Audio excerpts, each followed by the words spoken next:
Hello. അപ്പോൾ എല്ലാവർക്കും സുഖമാണെന്നാണ് ഞാൻ വിശ്വസിക്കുന്നത്.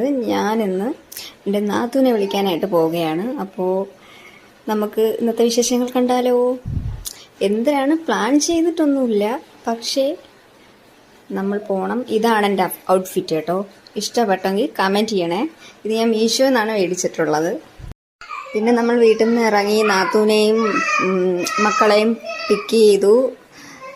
എങ്ങോട്ടെങ്കിലും പോകാമെന്ന് വിചാരിച്ചിരുന്നപ്പോഴാണ് കാപ്പിൽ ബീച്ചിൽ പോയാലോ എന്ന് ചിന്തിച്ചത്. കാപ്പിൽ പോകുന്നതിന് മുമ്പ് എന്തെങ്കിലും ഞണ്ണണം.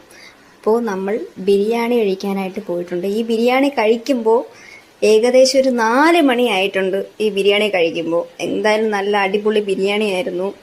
സാധാരണ എനിക്ക് ബിരിയാണി ഫുള്ള് കഴിക്കാൻ പറ്റത്തില്ല, പക്ഷെ ഇത് ഞാൻ ഫുൾ കഴിച്ച് തീർത്തിട്ടുണ്ട്. അത് അത്രയ്ക്ക് ഇഷ്ടപ്പെട്ടു. പിന്നെ നമ്മൾ കൈയൊക്കെ കഴുകി അവിടെ നിന്ന് ഇറങ്ങി നേരെ കാപ്പിലോട്ട് പോകാനായിട്ട് ഓട്ടോയിലോട്ട് കയറി. എങ്ങനെയെന്ന് വെച്ചാലുണ്ടല്ലേ, ഇങ്ങനെ വീട്ടിലിങ്ങനെ ഇരുന്നിട്ട് ഒരു ദിവസം ഇങ്ങനെ പുറത്തിറങ്ങുമ്പോൾ കിട്ടുന്ന ഒരു ഫീലുണ്ടല്ലേ, അത് വല്ലാത്തൊരു ഫീലാണ് കേട്ടോ. അത് പറഞ്ഞറിയിക്കാൻ പറ്റത്തില്ല.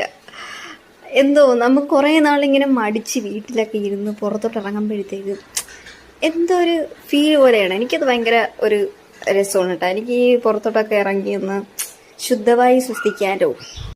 അവിടെ എത്താറായപ്പോഴത്തേക്ക് നല്ല തണുത്ത കാറ്റായിരുന്നു.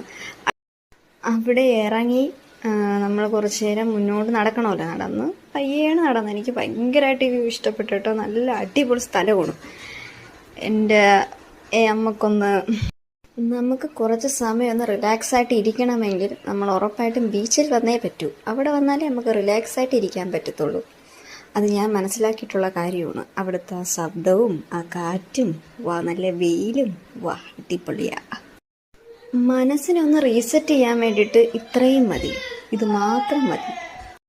മനസ്സിൽ എന്തെങ്കിലും ഒരു ഭാരങ്ങളും വല്ലതും ഉണ്ടെങ്കിൽ ഇങ്ങോട്ട് വന്നു കഴിഞ്ഞാൽ നമുക്ക് ആ ഫീൽ ചെയ്തിങ്ങനെ നിൽക്കുമ്പോൾ അതൊക്കെ ഇവിടെ എങ്ങോട്ട് പോയെന്ന് പോലും നമുക്കറിയത്തില്ല. അമ്മാതിരി ഫീലാണ് ഇങ്ങോട്ട് വരുമ്പോഴത്തേക്ക്. എൻ്റെ മോനും മോളും എൻ്റെ നാത്തൂൻ്റെ മക്കളും ഒക്കെ അടിപൊളിയായിട്ട് നമ്മൾ എൻജോയ് ചെയ്തു കേട്ടോ.